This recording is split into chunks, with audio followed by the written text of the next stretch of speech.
As we run this race, you may get tired and want to give up.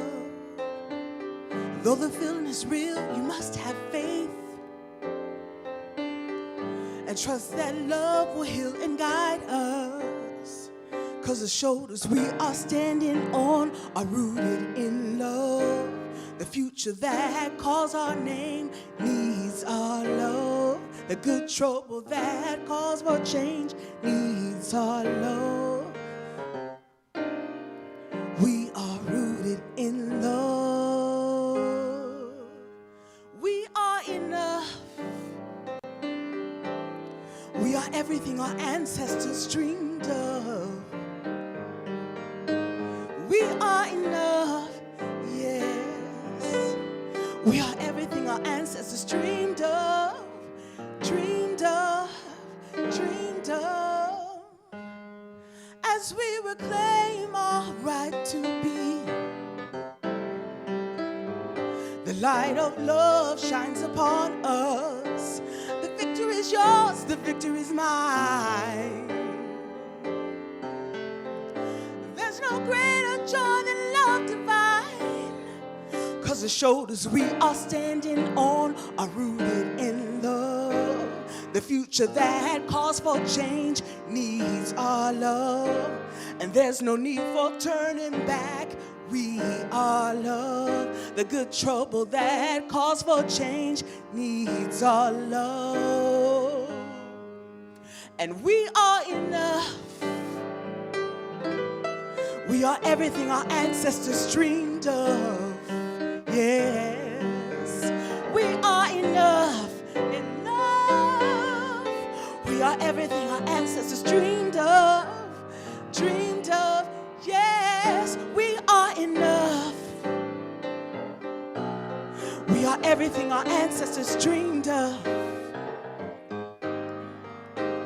We are enough, enough.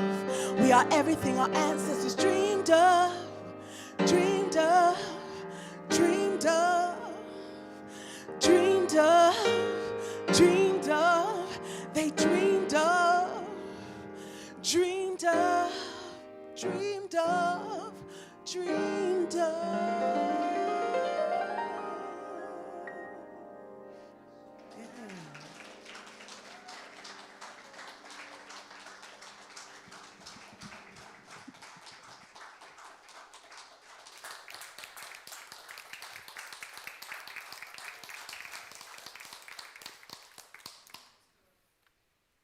Good morning, heart and soul. And thank you, Valerie Trout and Thomas Hughes. Yes, yes. You know, yesterday we were here blessing the building with our work. That was not our goal or intention. We came together to move our vocal cords in a way that was healing. And when I heard Valerie's lyrics, we are love, we are everything our ancestors dreamed of, it so fits with the sounds, the choices, the vibration that was set yesterday of honoring the healing at the level of our ancestors across time and space. So, yes, indeed, we are love. We are everything our ancestors dreamed of. Yes. Thank you, Valerie Trout, for that. On Friday, I was in Monterey, and I was there because the Monterey Music Arts, or the Arts Festival there. No, wait a minute. Let me just say this properly. Oh, you know what I realized, Valda? Would you get my clicker for me, please? The champion of the arts, it's the Art Council for Monterey County, was honoring Tammy Hall. And so I knew, regardless of how long that was going to make my day, and I just knew that I wanted to be a part of that celebration and that honoring of our beloved Tammy. And so I'm grateful that it was a big surprise for her.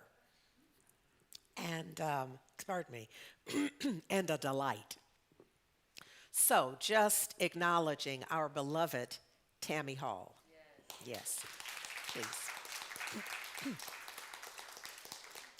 I also am so very grateful. Thank you, Valda. I am so very, very grateful for Reverend Angelo Allen, who was here last week and the week before. Last week, I was actually speaking in, not last Sunday, but I was a part of a conference, as you know, celebrating our soul in Unity Village in Missouri. And so there were a number of heart and soul folks there. We had a good time and we represented. And what is interesting to me, but only in the sense of acknowledging the one mind and how it all comes together. When I watched Reverend Angelo, I was surprised to find that my talk on Thursday was very similar, or at least centered in the same principle. And so while I thought I might kind of skim right off the top and just come in here and share with y'all what I did there, and it really, listening to his talk, was a nice push to bring something more around it. So I simply want to begin by saying thank you, Reverend Angelo.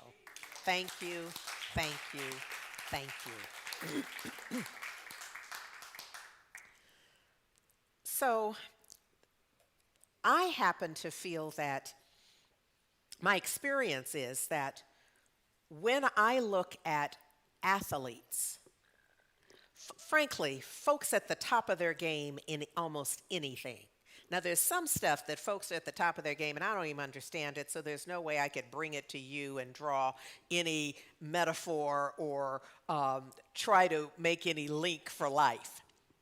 But when I look at athletes, I see so clearly that there is that. Here's the thing that occurred to me as a young person, because I'm a child of, well, I was going to say the 60s, but what's true is the 50s. Of the 50s, and there was a point in time when it became very clear to me that there were those, you'd understand if I said industries, that when folks of color joined, the way that they marked success. So let me put it this way. In a corporate environment, when folks of color joined, the bar could move in very interesting and confusing ways. Do you understand what I mean? So it could be that someone who's excelling, someone who has the skills and experience, could still manage to fail and not really have a foundation to stand on in their saying, no, I met every mark. Because the marks would shift. Wherever the bar was when they would arrive, it would morph into something else, and there was no way to really say that Joe and John were not really doing the same work, with Joe exceeding John. It could look in a moment like that, but then you'd look again and the record would, do you understand how confusing it could be?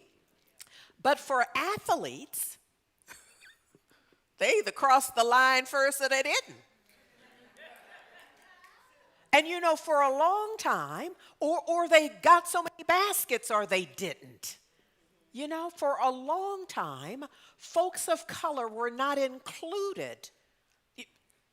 Well, unless you were looking at the Harlem Globetrotters. They were just not included. And there was, the party line had to, I don't know, it doesn't matter what they were trying to say at the time. And now it looks very different. So when I look at track and field, can I just tell you, I'm looking at track and field. And it always, now for some some younger folks who don't know that it used to look different, they are not necessarily having the same experience. But for me, it brings it's an experience of me traveling across generations. It's an experience of me giving thanks to the ancestors. It's all of that. I think about the presence of a Jackie Robinson mindset, consciousness that says no matter what, I am going to be a part of breaking this thing up. And no telling what folks had to go through in order to, we used to call it breaking the color line, in order to have it be different. So I have been very entertained by Noah Lyles because, one, he intends to be entertaining. Yes, that's clear. He so much reminds me of Cassius Clay, who we also know evolved into Muhammad Ali. But the Cassius Clay was a certain personality, which is why I'm lifting it up. It's not exactly the same as the Muhammad Ali. You understand what I'm saying? And so Noah Lyles very much awakens in me a remembrance of a Cassius Clay, because he just won't quit. And so what we saw, and even if we didn't see it, we heard about it and could picture that brother man had a fever of 102 and earned a bronze in the 200. Now the 200 is his game. That's his jam right there. And there's a part of us that would know, given who he is, that he could have had 110 fever. And unless they stopped him, he wouldn't stop. So here's what I want you to note. I'm presenting Noah Lyles, and I'm going to continue with some other possibilities for us to look at, but I'm not really talking about these people. I'm talking about us. So I need us to see ourselves in this. So here's what I want to highlight very quickly is because some of us in here are like that. We're going to do the thing dragging in. I recall something, what did I do? And literally just fell out after because I was so committed to keeping my commitment and showing up. Now, for where I am now, there's still some of that, but there's also the presence of an awareness of, you need to sit down somewhere. You know, everything isn't just about accomplishing it. So here's how we are in the world, though. You know, folks have attacked him. Well, what was he doing and why that and all the things. But I remember because I was present in front of the television for the 2020 Olympics in Tokyo. So when Simone Biles said very specifically, no, I'm not going to continue because I don't know what my body is going to do. They carried on about her just like they carried on about him doing it. So you see, our forks are tongued. Bless my heart. Our tongues are forked.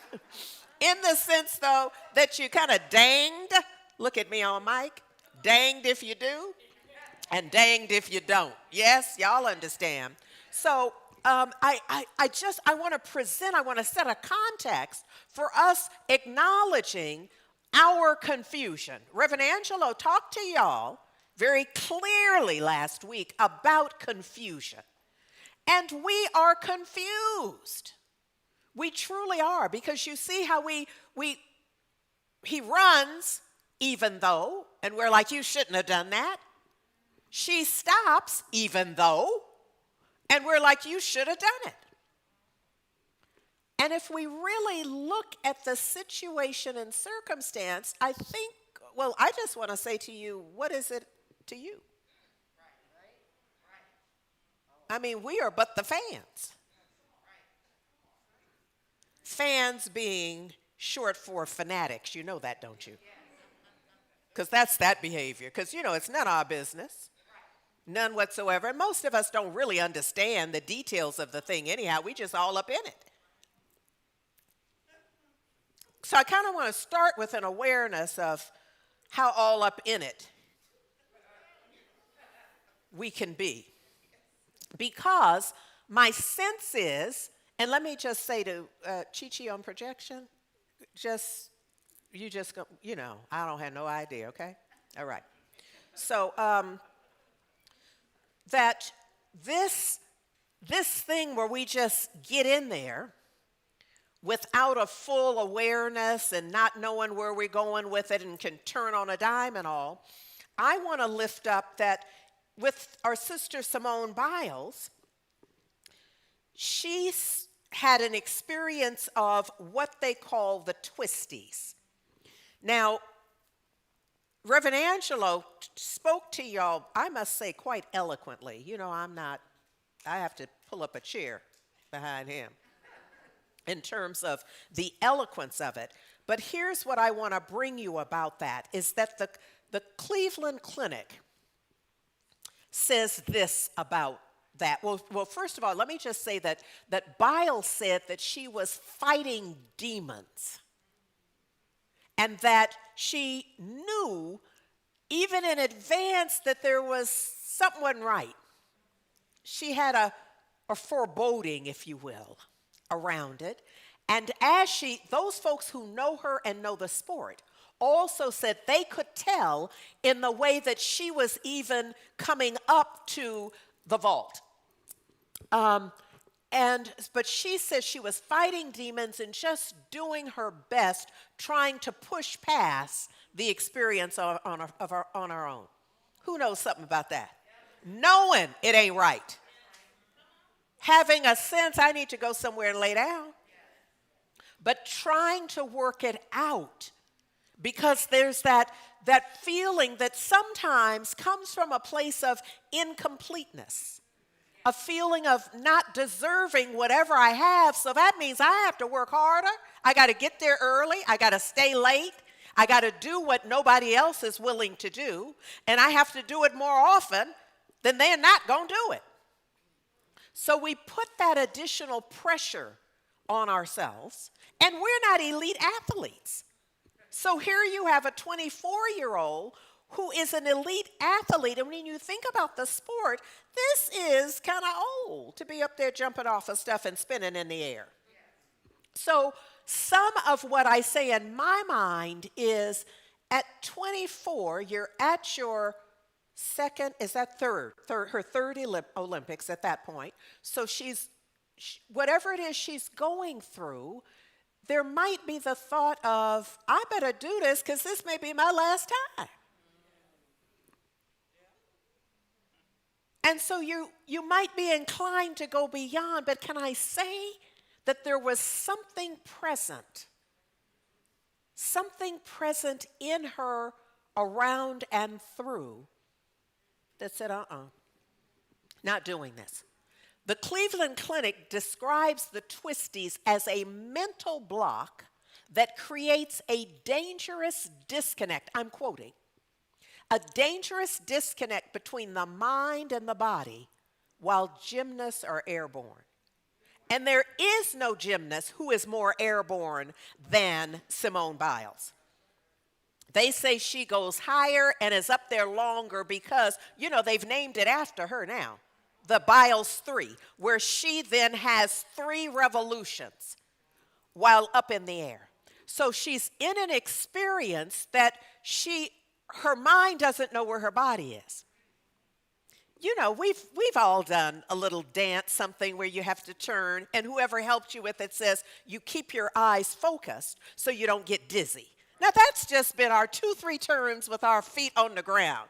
We just doing this and just needed some instruction on how not to fall out.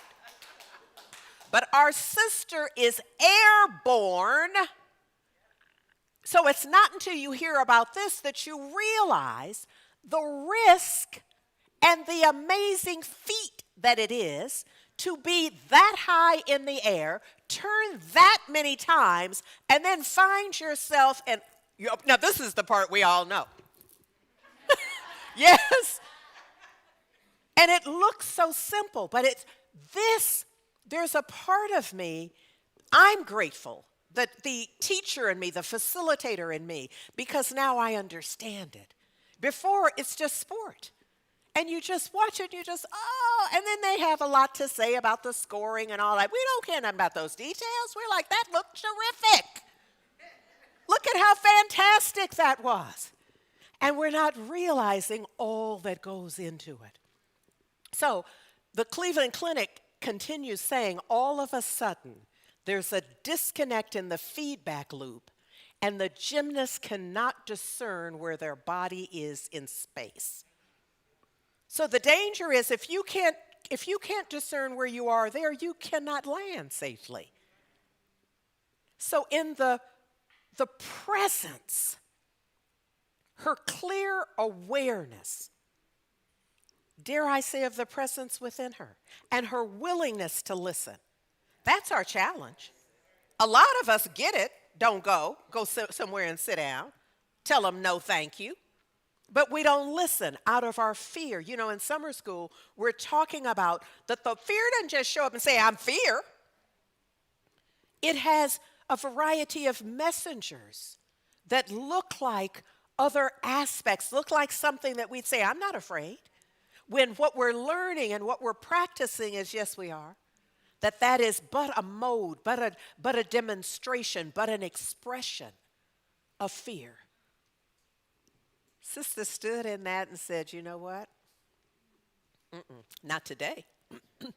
Not today. So Reverend Angelo took you through this sense of, these levels of loss of spatial awareness and how dangerous it is in the mental block.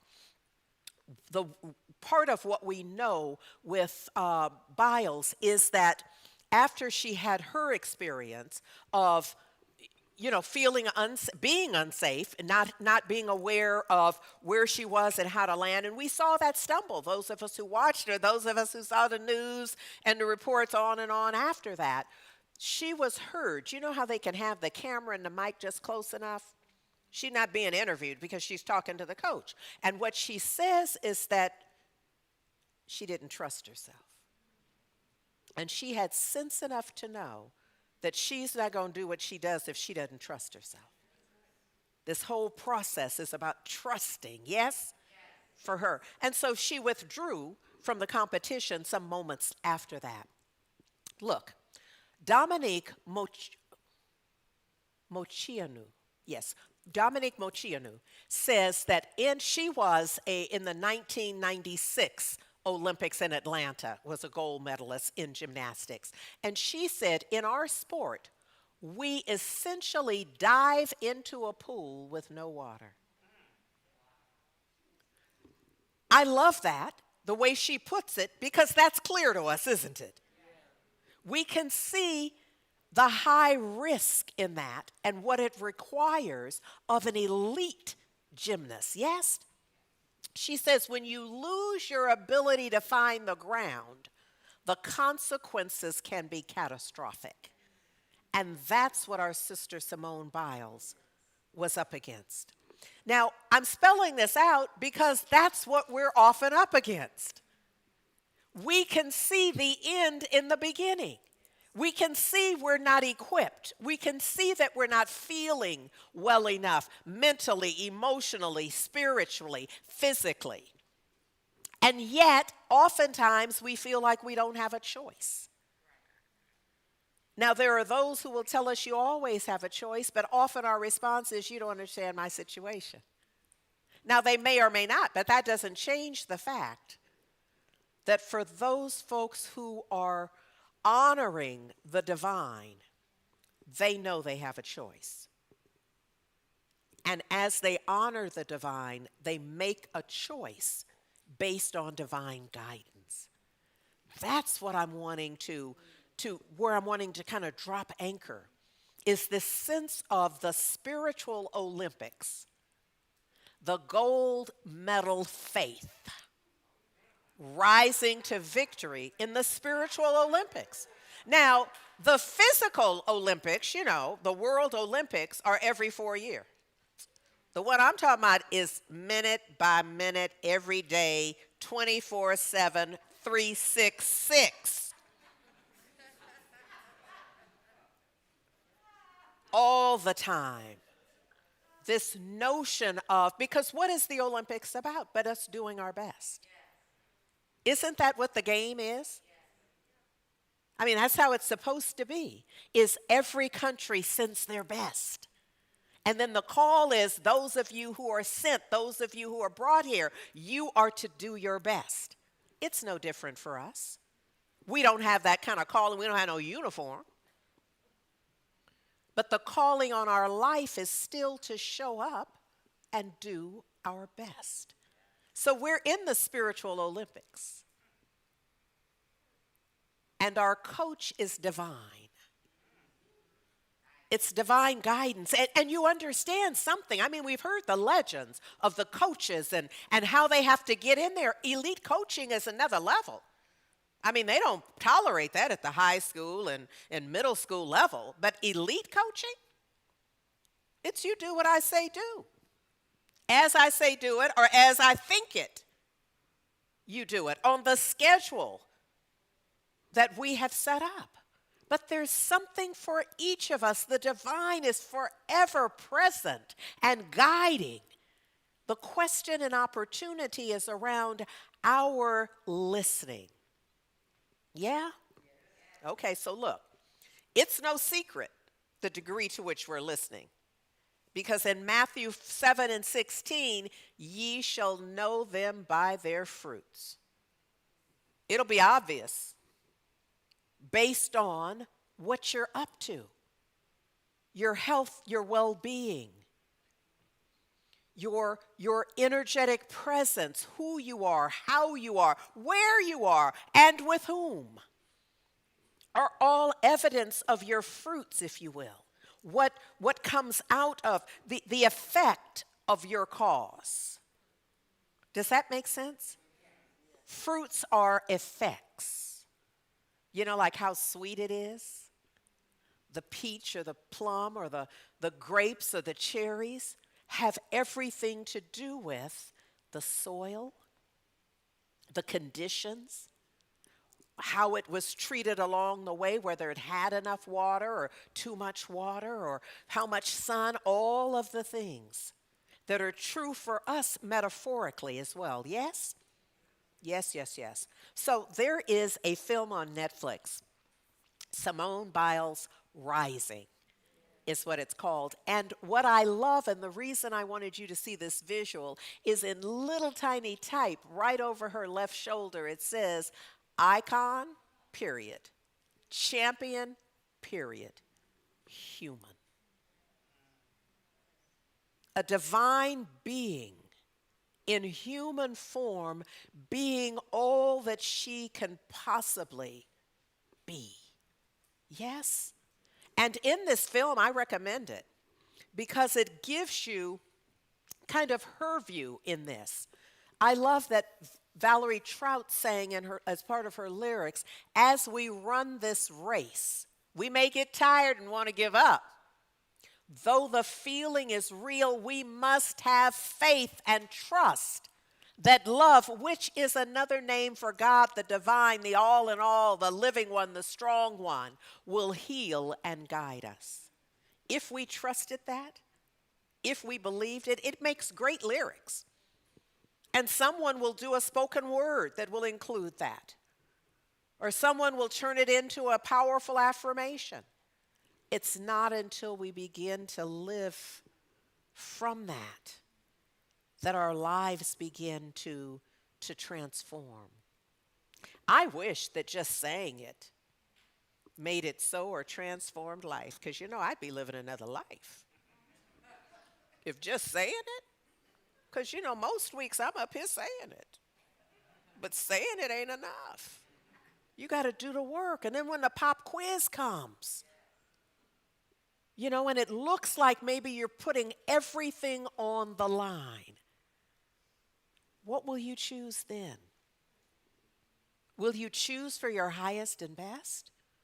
Or will you choose for how it might appear and wanting to not disappoint others and risking it all when it all need not be risked. I mean, I don't know. I'm only so deep in y'all's business. So look, what I love is the way that all of this can come together for us, because for Holmes and Barker in our daily read, 365 Days for Richer Living, yesterday it's entitled, I Am Victorious. And when I read it yesterday, I just, basked in that. I am victorious. And the entire piece from yesterday is affirmations. It's all I am, it's all that. So the part that I have excerpted for you here is, I have faith that God the good is all there really is. So I'm looking at one of the things, and let me just see if I'm getting ahead of myself. I probably am, but let me just go with it. One of the things that is said about the twisties for athletes. Now, we have the twisties ourselves. And each one has to discern how it is or has shown up for them. But what the coaches say is that it requires some stillness. My mama would say, you have to go somewhere and sit down. That's the first thing. You can't keep doing what you're doing and have it shift. Now, that's just universal law. Now, it's not as easy as it seems, because we want to keep doing it, expecting it to shift like magically. We're just going to keep right here in this groove, and somehow we're expecting it to unfold in a new way, rather than get us more entrenched in how it has been. Yes? So this notion of the twisties and what's required, and we don't know how long it's going to take. I know we only want it to take a day and a half, but it may take years. Simone Biles said about 18 months. And when she went back to talk to the coaches, like, okay, let's get ready. I want to go to the Olympics. They were like, whoa, hold up, baby, hold up. That may or may not be the thing, because there's so much that we got to do before you get there. And I was like, yes. Because what I imagined, given that when one is at the elite level, I have no idea how many households are living off of your eliteness. Does that make sense? For athletes, for musicians, for, name it. When folks are at the top of their game, they usually support more than themselves. And so often, the folks that you are supporting have a hard time not saying, yes, get on in here. Do that. Not, has the doctor released you? Are you, let me just see how you do for a while. So I was pleased with the way she described, just personally, not my business, but I was like, this is what we want in the world. Is that even though it's highly beneficial for them, potentially, for her to come back and do what she'd been doing, but she said their response was, we don't know. And she's like, what? You don't know whether you want me to go to the Olympics? Like, not yet. We need to see you. We need to, let's start the practice. And we'll see how it goes. So one of the pieces in practice is doing what you do, but falling into a pit of foam cubes, like you think would be for the little children's playground thing. But it's that you could get harmed, but you won't get harmed falling on foam. But there were those times when we'd see her in the film where she'd start out and she'd just have to stop because she knew she wasn't there yet. I'm saying this to us because it's not magic. The fact that you make a decision that I am going to take responsibility for my life in a new way, it doesn't mean that the next step is going to be easy. It means you're going to have to live in that decision. And so when you see an elite athlete start out and get to here and go, whoa, no, not today. And she said, sometimes that's just what you have to say, Coach, not today. I can't. Mm-mm. And can we do that, y'all? As elite humans, can we stop our own action for our highest and best?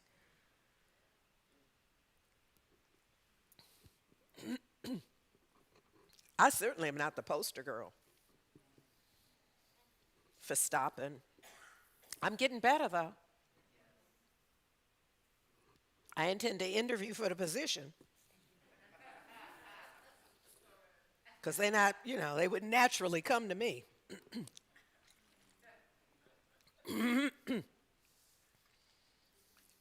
Yeah. There's an opportunity for us. There is Janae Honest, who, excuse me, is a former UCLA gymnast. She now is a Pac-12 networks analyst. She says when the body isn't in position, speaking as a gymnast, when the body is not in position to complete difficult skills, it's important to get the mind trained on basics again. Now, she's talking about gymnastics, but she's teaching this class right here. You understand what I'm saying? That truth is simply truth. And you can apply it everywhere. If it's not working, what do? You get back to basics. Now, for those of you here in the room and those of you who are tuned in, that may be a basics foundations class. And when I say a foundations class, I mean one that teaches the philosophy. And I know I can hear you, I already took that. And I'm like, yeah, but are you twirling in space? Maybe you want to get yourself positioned. Maybe you want to get yourself positioned so that you can review it, so that you can get back to basics in a way that it empowers you to live from it, not just tell people you already know that.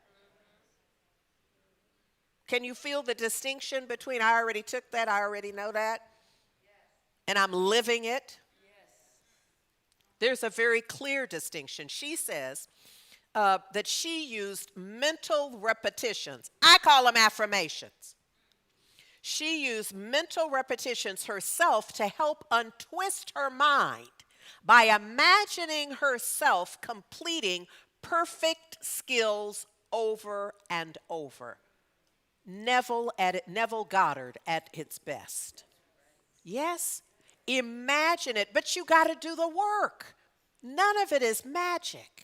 You must do the work about focusing your attention. And what does she say? She used mental repetitions. That means over and over and over.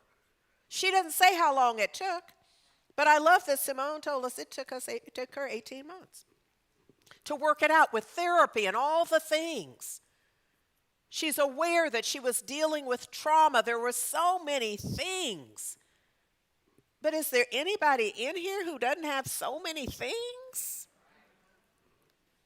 It's part of the human experience. There's all of these things from birth, before birth, being adopted. Now, maybe being adopted into a loving family, but we're still concerned about, but what if? And so we're working out all of the things. Those folks who have had sexual abuse and a variety of traumas. We must do the work to clean it up. And that's what's happening here. She says when her mind was ready, then she could work physically. I don't know if y'all are hearing the distinction. That first level of work was the mental, emotional work. She was working in mind and in heart, clearing that up.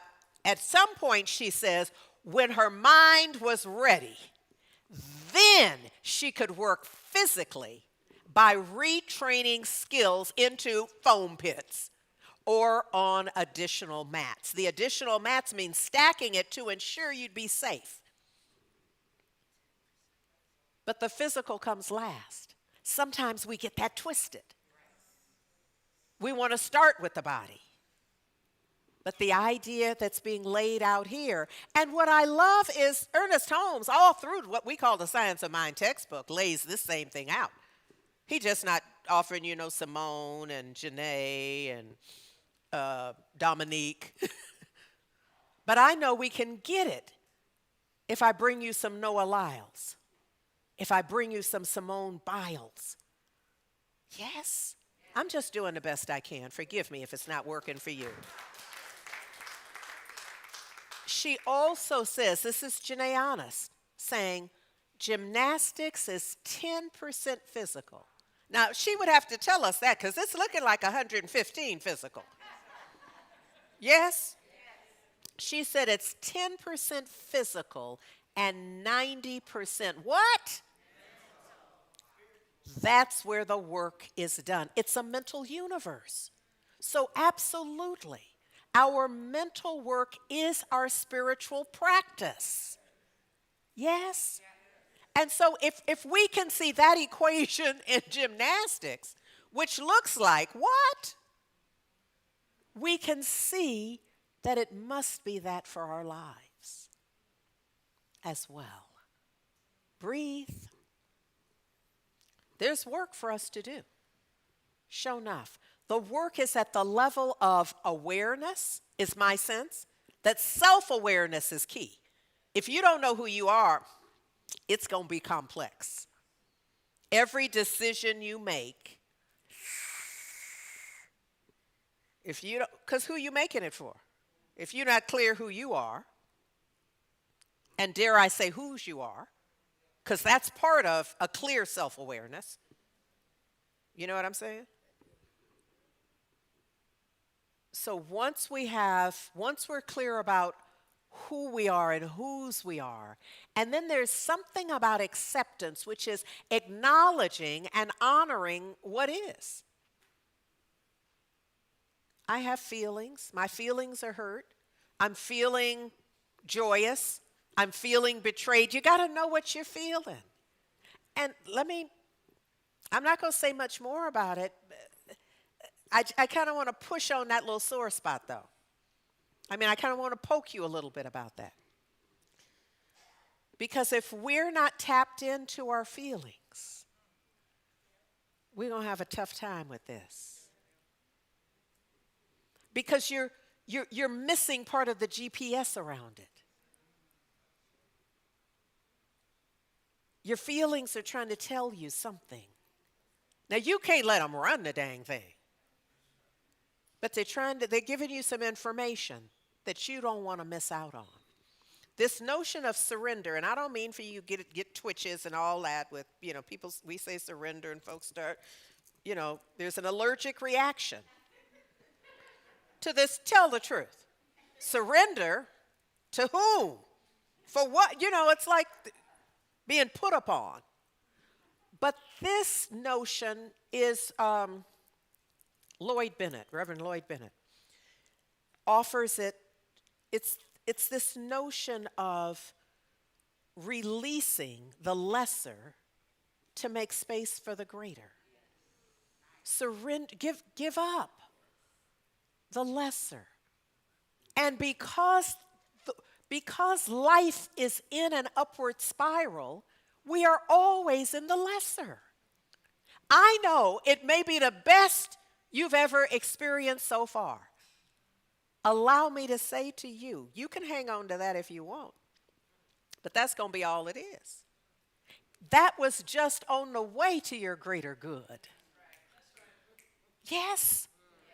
And we want to park and build a whole thing and like this is it. Only if you insist upon it. Yes. So this notion of surrender is exchanging the lesser for the greater, but sometimes you're like, I can't let go of it. You're going to have to give me that first, but that's not the way it works. You got to open up and be willing to release what is. Oh, Lord, I just got an insight about that. Oh, my Lord.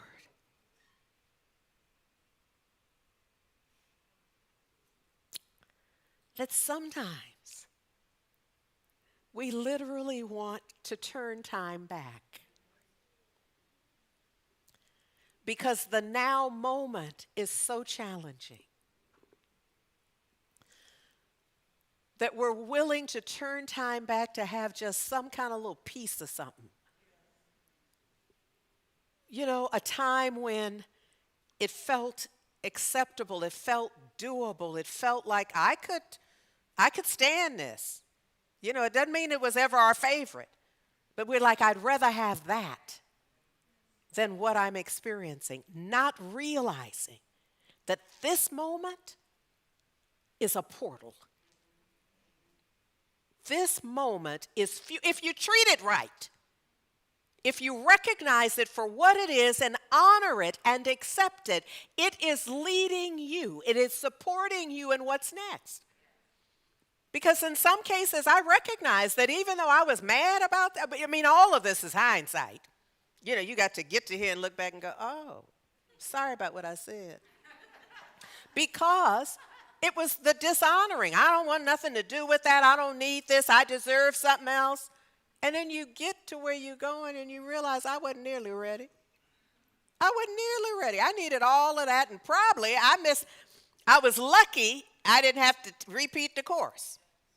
I didn't have to stay after school, as it were, in order to do it. Now, we do a whole different kind of summer schools. That's the only reason I didn't say it that way. But look at here. All of this is reminding us that this stuff works. If what? If you work it. It works, but you are responsible for engaging it, for working it. Part of this ideal of doing the work and doing the work required to usher in the desired shift includes being still. Come on, Simone, teach us. To be still, to get clear, to stand up for yourself. Stand up for you, for knowing you, for recognizing the truth of your being. To what? Roll up your sleeves. Because when do you do that? When you're getting ready to do the work, right? Oh, I'm just out here. Right, y'all at home? Y'all know what I'm talking about. These people here have fallen asleep. So look, the idea of rolling up our sleeves is a metaphor. Because when do we do that? When we're getting ready to get into something. That roll up the sleeves is like a symbol. Put your consciousness on notice. We getting ready to do something. Get those sleeves rolled up and get to work. To be willing to be and do. Be willing to be and do. To have the consciousness and the matching action. To move in whatever way is required to shift your awareness, which then shifts your experience. Because your awareness is always a servant. Your experience is always a servant to your awareness. Thank you. 2, 3 people. Yes? Can you really get that, though? That whatever you think happened is born solely out of your awareness. Yeah? Yes. Okay. All right. I'm about to close because y'all just look at here. Vice President Kamala Harris says this: we cannot throw up our hands, as in give up, when we must what? Roll up our sleeves, which is the signal to your subconscious, we about to get something going. She says, let's get to work. Ernest Holmes. Well, let's just acknowledge that where we left off talking about Simone Biles was from the Tokyo 2020 Olympics, and then we talked about that difficult path coming back, but then I have to acknowledge that the Paris 2024 Olympics, and dare I say, wore it out. But I want to make sure we're looking at that in context, because she gets there and for the first time, the goat, the greatest of all time, legitimately, we can make that reference to her, landed what they call the biles too. What else they gonna call it? Because she the only one who can do it right now. Now that may change. You see what I'm saying? How life is in the evolution? The beauty of it is nobody did it before. But she did some stuff that somebody else did for the first time. She matched that. And then she said, you know, I can do something else with that. And there's some little youngster who's looking at this and will just keep looking at maybe just that biles 2. And now there's a biles 3 as well. So that youngster will she'll be looking at that and envisioning a time. What did Anna say? The repetition, the imagination. So that little youngster that we don't even know yet is watching that and will look at it so that her body will be able to do that.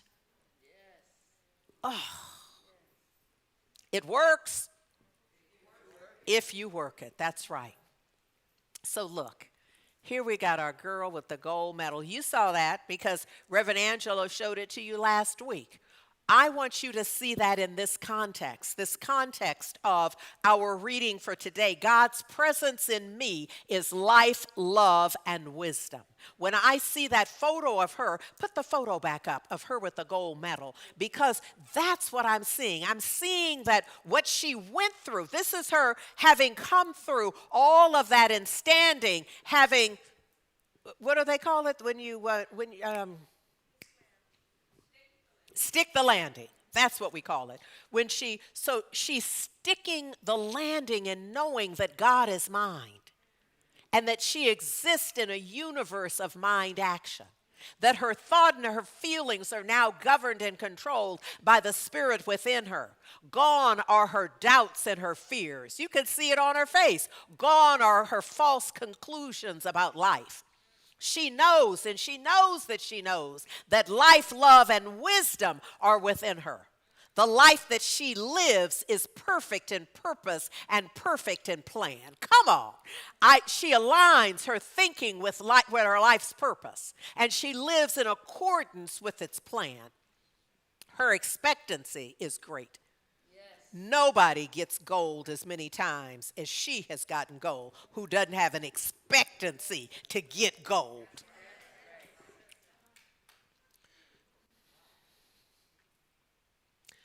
She knows the law of mind, and she knows that right results are now appearing.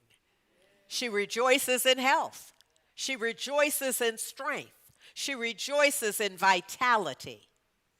Only increased creative activity is before her, and she is equal to every situation that life offers her.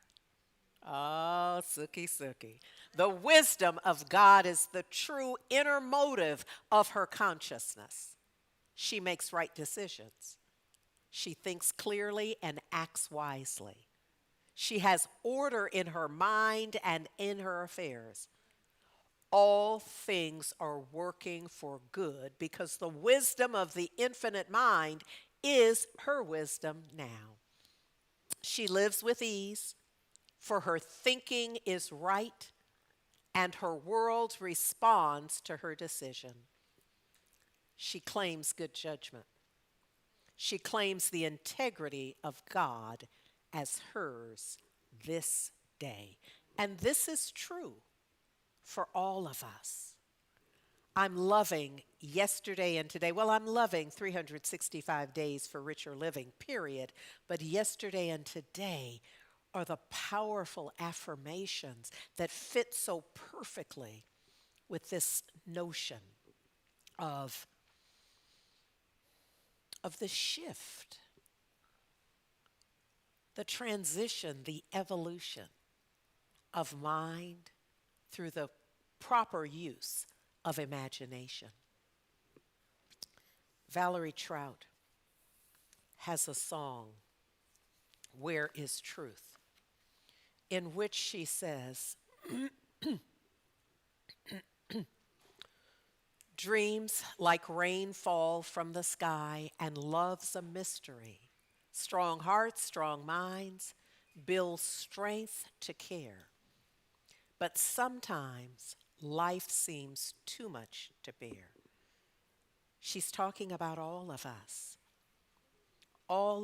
who want to live day by day, she says, in a patient way, without worrying. I bring you now Valerie Trout and Thomas Hughes.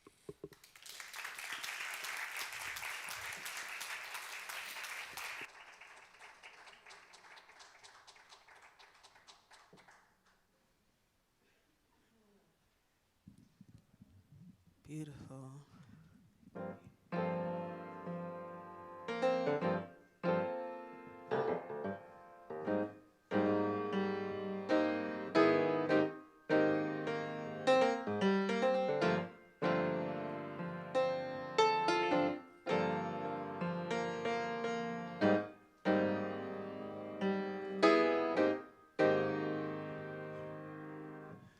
Dreams like rain fall from the sky, and love's a mystery.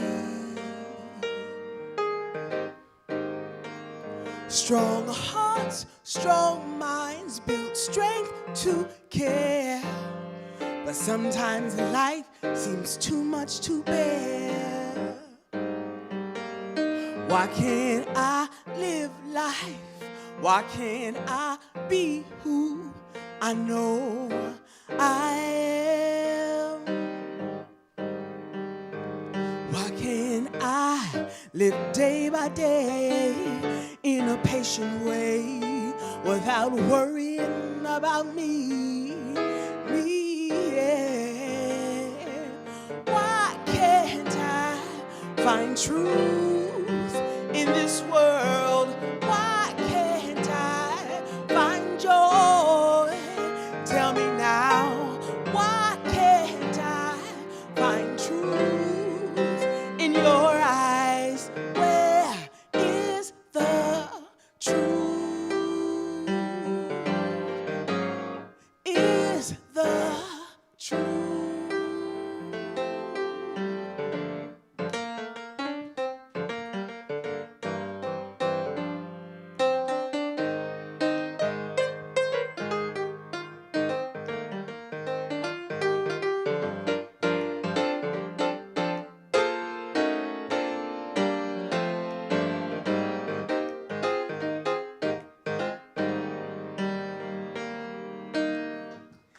Dreams like rain fall from the sky, and love is just a mystery. Strong hearts, strong minds build strength to care. But sometimes life seems too much to bear. Why can't I live life? Why can't I be who I know I am? Why can't I live day by day in a patient way without worrying about me? Yeah. Why can't I find truth in this world? Why can't I find joy? Tell me now, why can't I find truth